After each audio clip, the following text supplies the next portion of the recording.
Okay, there we go. Okay, we are going to get rocking and rolling here. It is so good to have you with me today. Thank you for being here. Thanks for the wave, Beth. I really appreciate that. And for those of you who are with us on Instagram, hello. This is a really interactive webinar, so I really appreciate comments that come through and questions that come through. So whether you're with me live on the webinar, on Instagram, or in our Facebook group, please do interact. We have a question. Hannah says, did I miss it? It says 12 o'clock on my meeting registration, but I logged on to Zoom. It says the recording is stopped. Oh, Hannah, that is very weird. The recording is just beginning. We are, just let me send Hannah a little message here.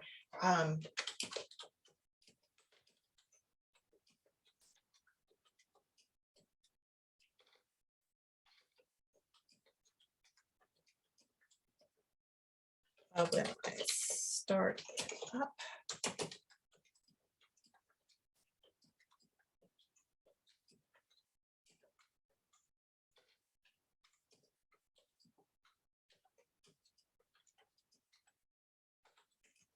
There we go. I like to take care of my people. There we go. Okay, let's get rocking and rolling with this, and hopefully Letty will be back to us in just a moment. So thank you for being with me. I know that there's probably a million other things that you could be doing today, and I appreciate that you've chosen to spend some time here with me. I'm hoping that by the end of our short time together today, that you will have some clarity about some things in iridology that you might have been confused by in the past. And it's just so important that we recognize that iridology has been evolving for 200 years, and it has not had a unified system or unified language over that time. And because of that, as things have developed, there has been new language that has evolved. That evolution has certainly is wonderful. We love that things are constantly moving forward. But it does mean that those of us who've studied the old style need to remember that as things evolve, we need to stay up to date. And that means we need to understand current languaging in iridology as well. This is so, so important. So this whole tutorial today is going to be about getting current. I would love to know how many of you actually have iridology training under your belt. If you've got some iridology training under your belt, would you be so kind as to just put IRIS in the comments, Iris, and that'll let me know that you've got some training. And that will help me to shape this presentation as we go as well. All right, so you'll notice that a lot of times when we're talking about iridology, people are saying that they are holistic. They are saying that they are up to date because they've just finished their training, but oftentimes they've been trained by someone who is old school and who has not kept up with the changes. So just before we launch into what we want to talk about today, I want to share a little bit about myself, if that's okay. So you'll understand why I think this information is really important. I got into holistic healing over 4 decades ago. I got into it for my own health to begin with. And then as holistic healing did for me things that no doctor had ever been able to do, I had the opportunity to grab a hold of this and to run with it. And it was actually my husband who got me started in this. We were dating. He knew a little bit about herbs, about nutrition, about iridology. It was the old school Jensenian iridology. He knew a little bit about Vitaflex, and he started teaching me what he knew, and that got me really excited. I couldn't hold myself back.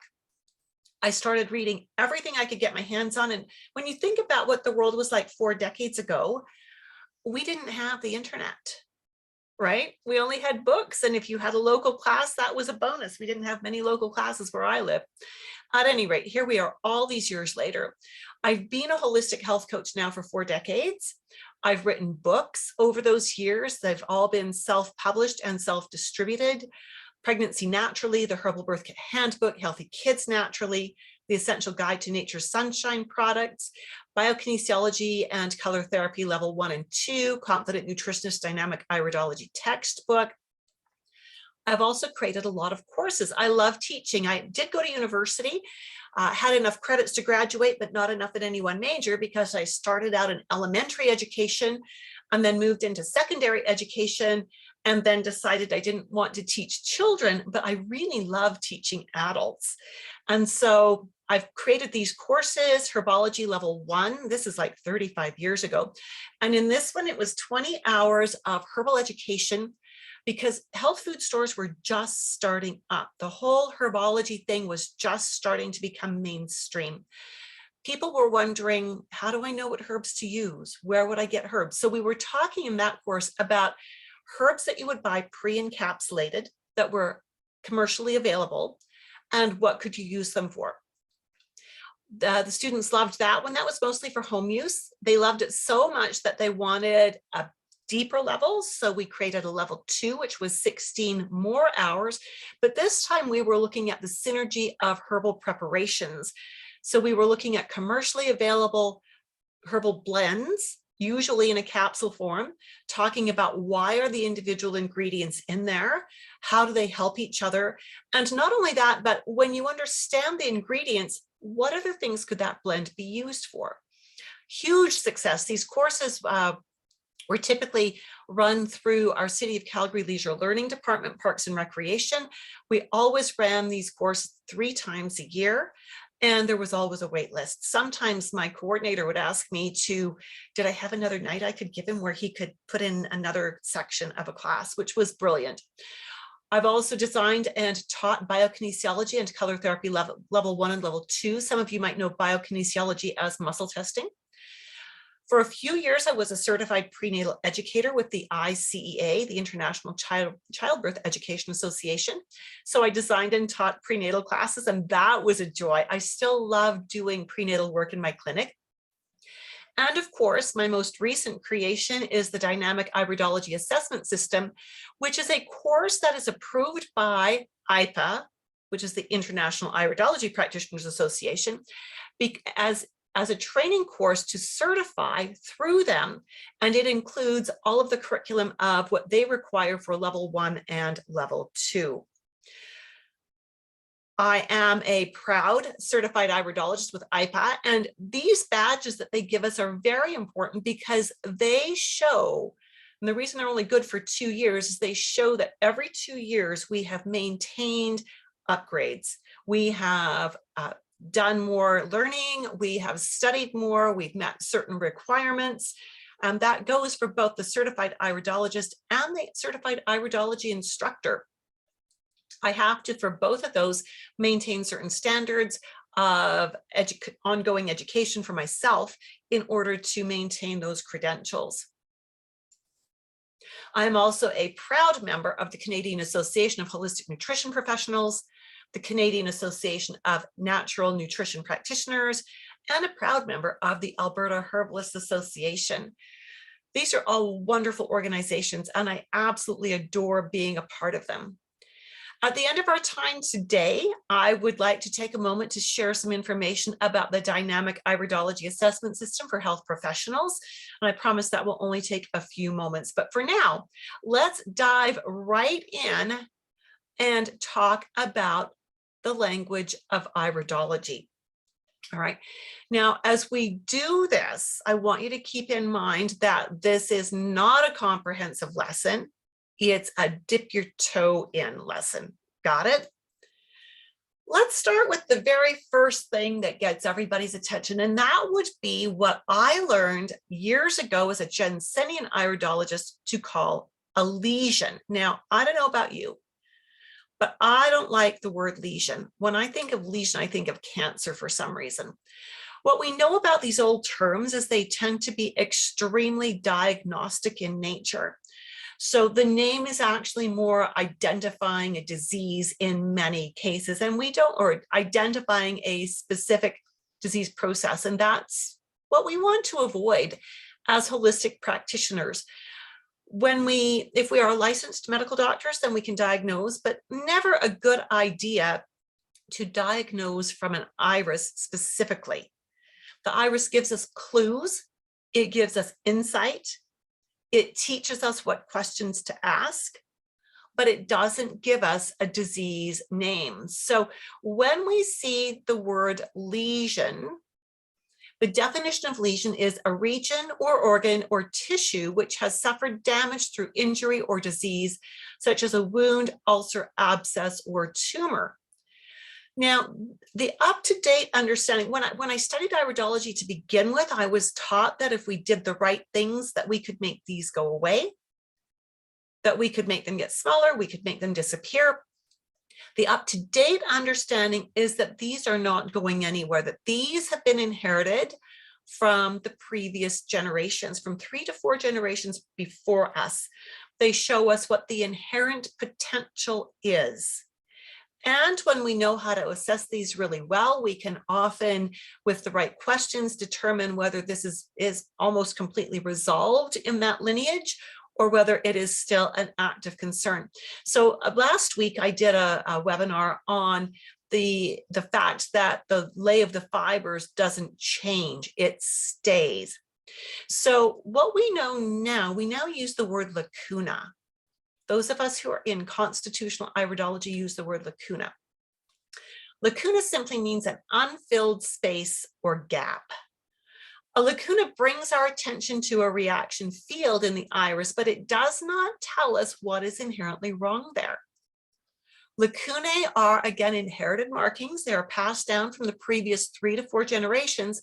So we need to have a conversation with our client about their personal health and about their family health to understand this marking more fully.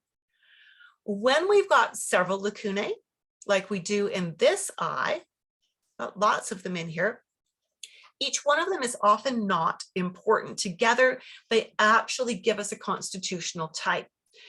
What we're more interested in when we see a lot of these together is, are there other markings that corroborate a specific lacuna? And how do these lacunae work with or against each other? And again, to understand that, we really have to have some information from the client. We need to have a conversation with that client. When we see a lacuna, we never say from the lacuna, you have this problem in that body part. I can't look at a lacuna and say, you have a weak heart. You have a problem in your brain. I cannot definitively diagnose that. I need information from the client, right? But these can give me ideas of the questions to ask. How many of you have heard the term sodium ring or cholesterol ring? If you've heard that term, let's see a show of hands. And for those of you, very dark on the screen, Desjardins, thank you for reminding me that I needed to bring my camera closer for my Instagram friends. I really appreciate that. There, is that better for you, Desjardins? There we go. And so how many of you have heard the term sodium cholesterol ring? Yes, yes. Some of you maybe? All right. Well, Tracy says yes. Thank you, Tracy. Appreciate that interaction. Really do. So while there is sometimes a correlation between the presence of a cholesterol ring, and we're getting lots of yeses, this is great. There's sometimes is that correlation between this cholesterol ring and hardening of the arteries. It's not a really strong correlation. The old name sodium cholesterol ring was very diagnostic. So that old name of sodium ring, cholesterol ring is really telling us the person has a problem with sodium, or the person has cholesterol sedimenting in their arteries. Now we know there is a risk of that, but this sign tells us so much more. That would be a possible endpoint. It doesn't, and that doesn't tell us much. The new name is Lypemic Diathesis, which is sort of the overarching name, and we can break that down into corneal arcus or corneal annulus, depending on where we see this building up. Now, this is not a genetic sign per se, in that it is not present at birth, but it certainly has genetic influences. The name Lypemic Diathesis suggests an imbalance in how the body works with carbohydrates and manages its lipids. Okay, now the lipemic diathesis isn't going to go away when this person does a cleansing diet. It's not going to go away when they do oral chelation or IV chelation. It is there for good. The cornea has absorbed these fats and is not, these lipids, and it's not going to let them go anywhere. It's going to hang on to them. All right, and excellent. Nerve rings. Stress rings, these rings that go around and around and around. You've probably seen these, right? Have you also heard people say, doing an assessment with this, oh, you've got chronic stress. You've got to get that stress under control. If you've heard that, give me a thumbs up. If you've heard, you've got chronic stress, you've got to get it under control, done, offered in an assessment. All right. And so I want to tell you, these rings don't go away. These are inherent. They are present from conception, from birth. We used to think that if you had 3 complete rings going around, it meant you'd have a nervous breakdown. I cannot tell you how many people in my early days of Hybridology I warned that they were headed for a nervous breakdown, because that's what I'd been taught, right? That is what I'd been taught. And it wasn't correct. Now we know that these lines that go, these rings that go around and around, we call them contraction furrows. There we go, contraction furrows, that they actually tell us this person lives in what we call the sympathetic nervous system response zone. Remember what your sympathetic nervous system does, right? When we see these, we know that person is always going to be at the ready for the next crisis. As a matter of fact, they will take a normal event and in their mind, it becomes a crisis, and their body and their brain will react as if it is a crisis. Now, these rings will look deeper and darker and even more pronounced when the pupil itself is dilated. So if the pupil gets big, it's going to accordion compress the iris tissue. And that's going to make these creases, these are actually wrinkles in the surface of the eye, it will make them look deeper. Now, these suggest that this person does stress out a little bit or a lot, and that they would be well served typically with adaptogenic herbs, B vitamins, vitamin C, calcium, and magnesium to help them temper their physical and mental stress or reactions to stress. And Tracy with us on Facebook is saying, I have them. And that's what I read. It's really helpful to know this. I am chronically stressed though. So what we need to remember is that when we see these, they are not because you have stress. They show us how your body will react to stress when you are not well nourished, when you're not adequately nourished for your body type. Does that make sense? If that makes sense, give me a makes sense in the comments box. And while you're doing that, you may have seen some people talk about this stuff, which makes sense. Excellent. Talk about this hanging off the edge of the eye as venous congestion. Excellent. Maria's saying it makes sense too. Wonderful. So what we've got down here, can you see that hanging on the edge of the eye down here, there's a little bit of a bluish haze.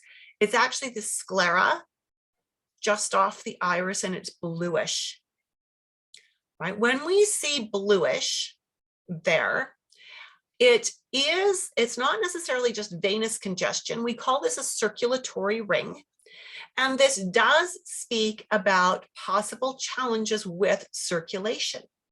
However, in my years of practice, what I see is that this also tends to get a little darker and a little more obvious. So it does shift a little bit when we have blood sugar imbalances, when someone has very tired adrenal glands. And of course, if their blood sugars are imbalanced, if their adrenal glands are tired, they are likely to not have great circulation to their hands and their feet, or to the periphery, to the surface of the body. So when I see this, I always want to find out, why is it there, right? Seeing this alone isn't enough for me to make an assessment. I've got to understand, why is it there?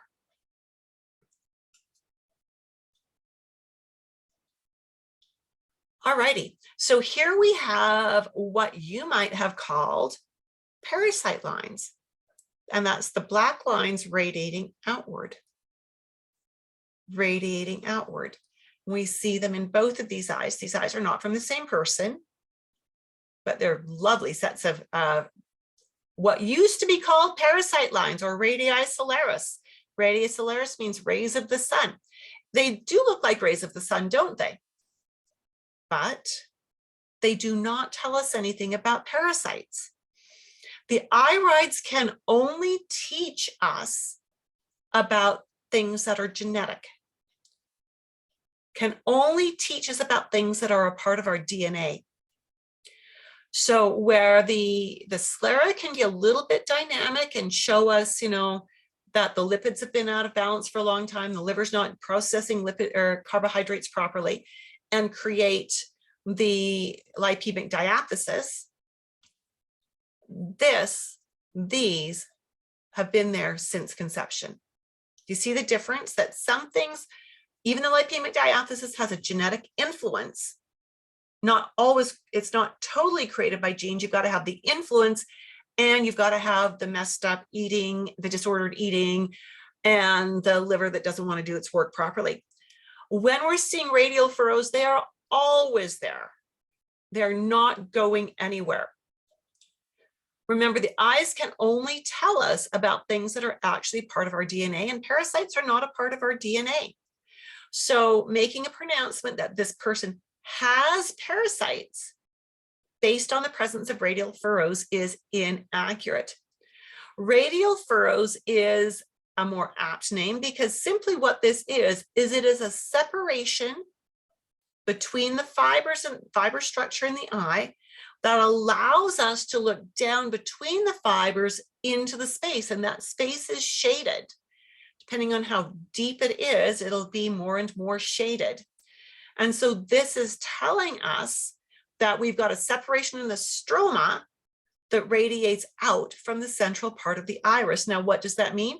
It can mean different things. So we need to have a conversation with the client based on where this is placed. It can mean different things. Iridology is not a one marking means one problem. Absolutely not. You might have seen these called drug spots or sora. We now just call them pigments. These got called drug spots, and from way back, the early days of iridology, of one of the early researchers thought, he had a theory that these could be caused by exposure to the drugs they had back then, the medications that they were using, like at the turn of the 1900s. We now know that is not true. We now know these also are here because of genetics. They may or may not be present from birth. They may become more visible as a person gets older, and that's very often the case. One of the things that bothers me about seeing people do an assessment and talk about these, and even about this kind of a wash of color, is you will see assessments where it says, oh, you're really toxic. Your liver's really toxic. Your kidneys are really toxic. Your blood is really dirty. You need to do a cleanse. That is so incorrect. North Americans are cleanse happy. It's almost like they want to be able to say, I'm on a cleanse, or I've just done a cleanse. I've just done a 4-week juice fast. Yeah, it's a badge of honor. It's like, that's crazy. That's like saying, I didn't keep my house clean enough, so now I have to clean it really well, and it's going to take me a month to do that. I go, there's no pride in that. None whatsoever. So how much smarter would it be instead just to make the necessary changes, to implement changes on a daily basis, have a healthy lifestyle, a healthy diet, occasionally throw in maybe a little bit of something to help the body offload a tiny bit of a buildup, because that's all there is. Doesn't that make more sense? Like, clean your house and then keep it clean. Don't let it turn into a total disaster area. There's no scientific proof that these pigments, whether it's an individual pigment or a wash of pigment, no proof at all that these can be cleansed out of the eyes. We do know that pigments can appear over time, again, based primarily on genetic influences. And they may show us that an organ is prone to struggling genetically, right? And so this is really an important thing for us to be aware of. Is that making sense?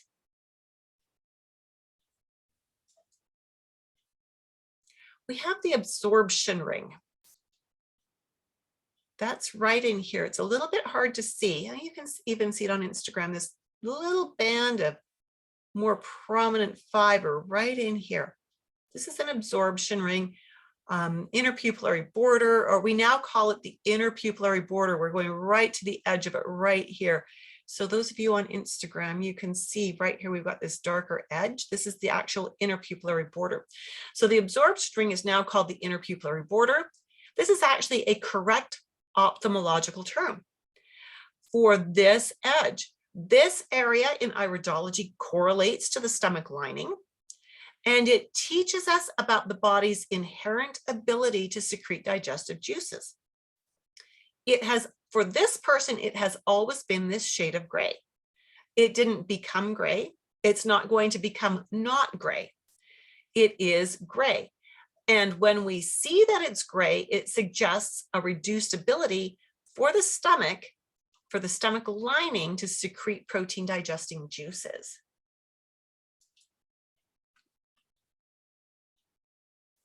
The rheumatic eye, or which we now call the febrile eye. So the rheumatic eye used to be seen as being an eye that usually it was a blue eye only, and very, very white, lots of white fiber, looking kind of just really hyper white. We don't call it rheumatic anymore. Doesn't rheumatic make you think rheumatic fever, rheumatoid arthritis? Yeah. We call it a febrile eye.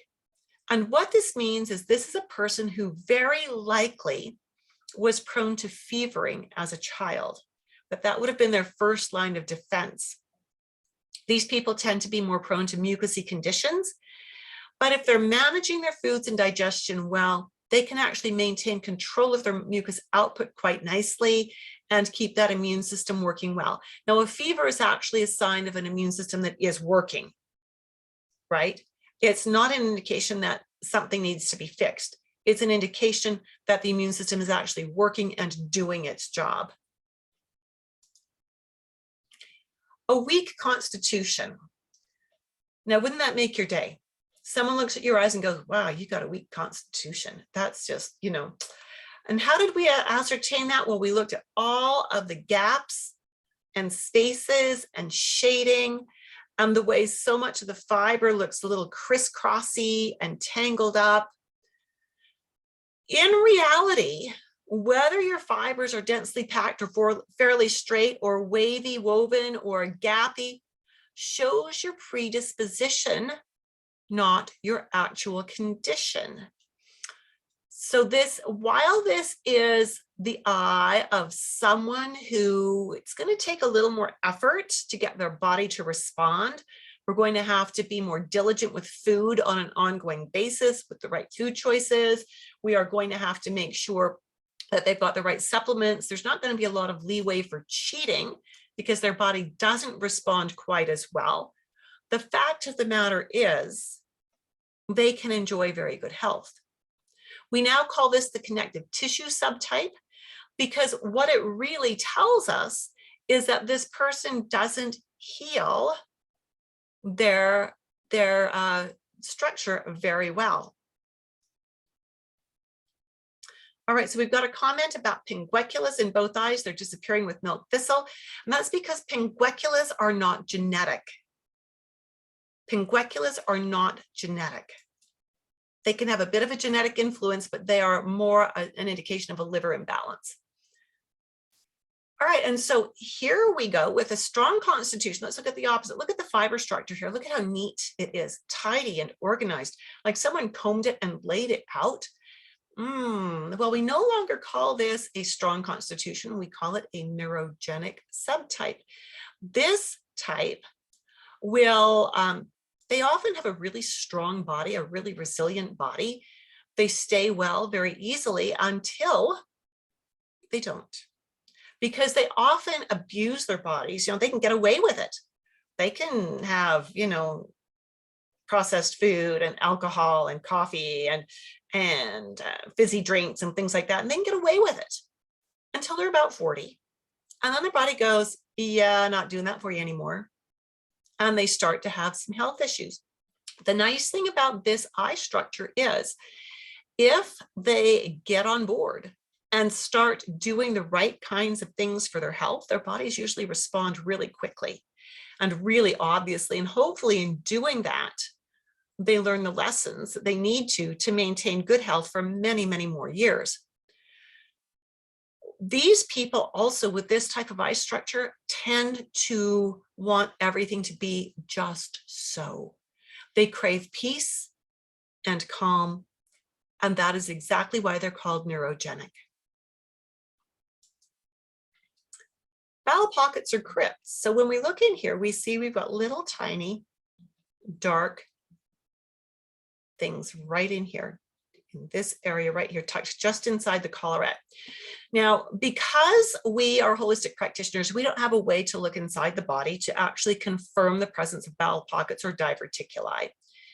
So we actually instead use the name crypts because we want to avoid diagnosing, right? We need to do that.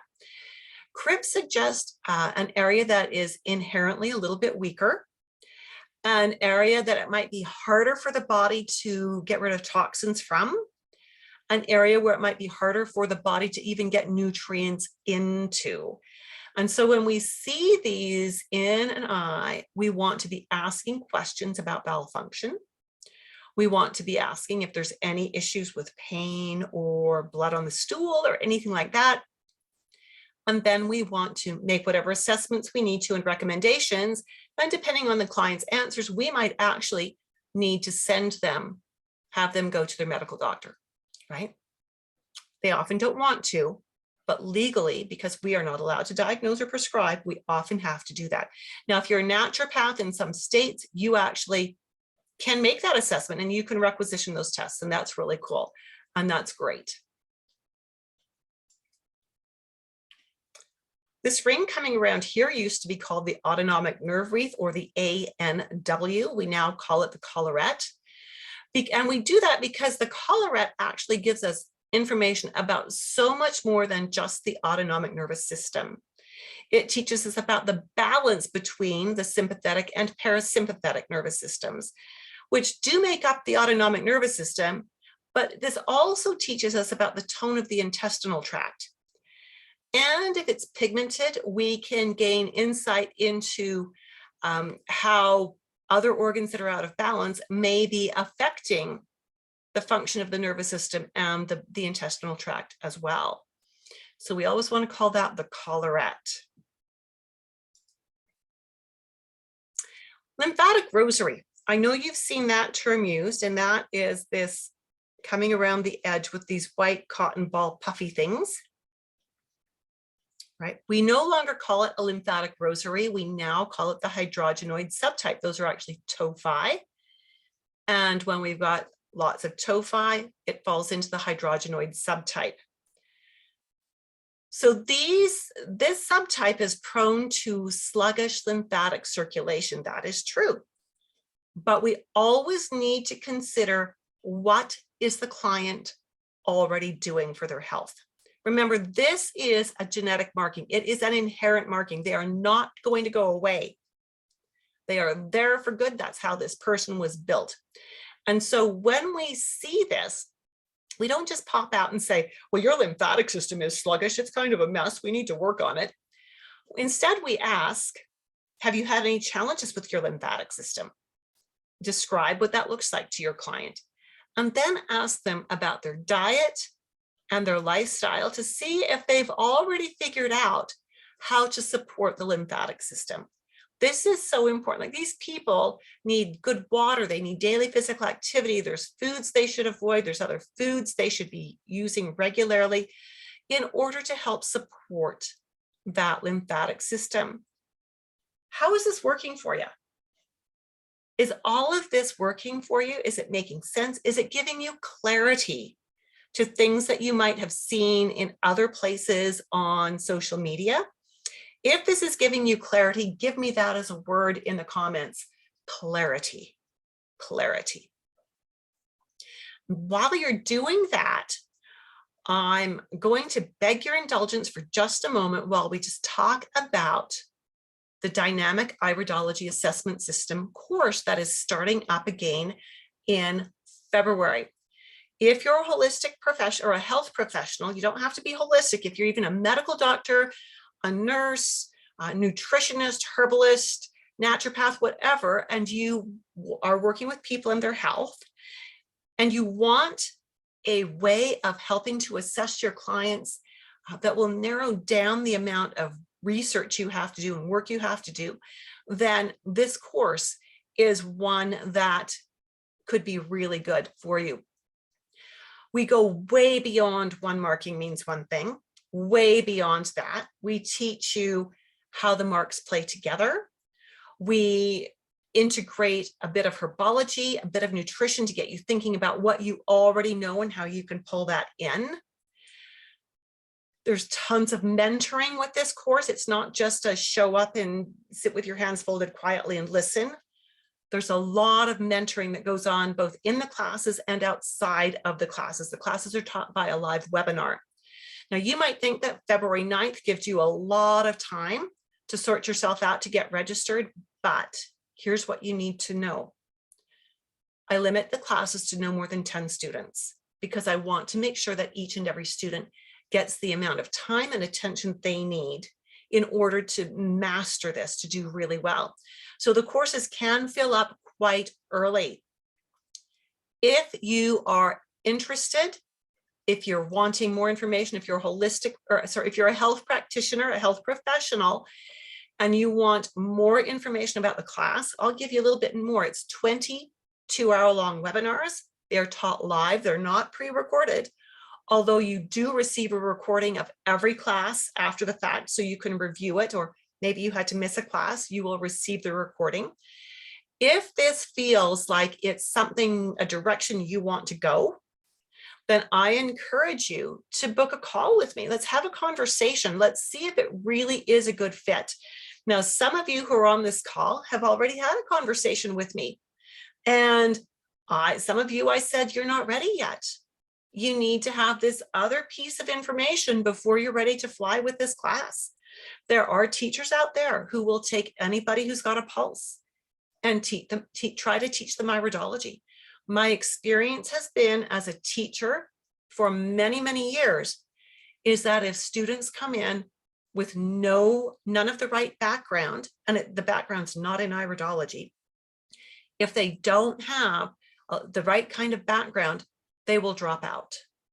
And I don't want my students to drop out. This is why I want you to book a call.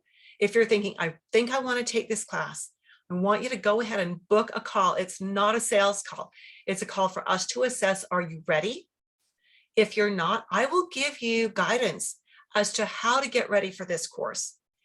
If you are ready, then we can take care of getting you enrolled right away so you know that you're in for the February start date. Right? So if you're a health professional who wants to learn iridology, if you already know iridology, but you want to update your skills, give me a call. Now, if you're with me on Instagram, you can see this as well. And again, I encourage you on Instagram or on Facebook, wherever you're seeing this, if you fit, if you're really interested, if you're a health professional and you want this course, book a call. Let's have a conversation. Let's talk about everything that's included. Let's talk about how it can impact your business, your practice. Let's talk about, are you ready? Does that make sense? Is that a fair offer to just have a conversation with you? If that sounds fair to you, give me the word fair. Let me know that that sounds like it's an okay thing to be doing to get you pointing in the right direction to learn iridology. All right, just before we wrap up, I want to check in with you and see if you have any questions. Now, Beth is saying fair because we've already had a conversation, right? And she's getting ready to get on board, and that's exciting to me. That is so exciting.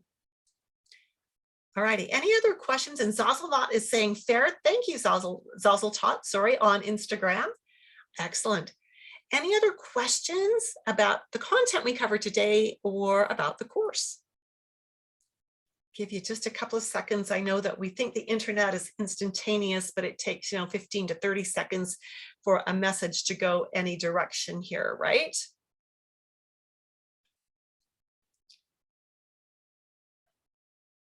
All right, so I'm not seeing anything come through. Thank you so much for being with me today. I've really enjoyed this. I hope you have too. I hope this was helpful to you. I hope if you found some confusion over the language, you're watching YouTube videos and they're using all these different words and it looks like they're talking about the same marking and it didn't make sense to you. I hope this helped you and I hope it gave you some clarity. And I look forward to hopefully speaking with you on a call. We will talk to you very soon. Beth says very helpful. Thank you. You are most welcome, Beth.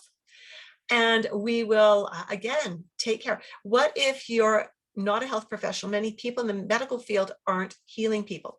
So this is a good question from Instagram. Not in the health professional. I agree that many people in the medical field are not helping people.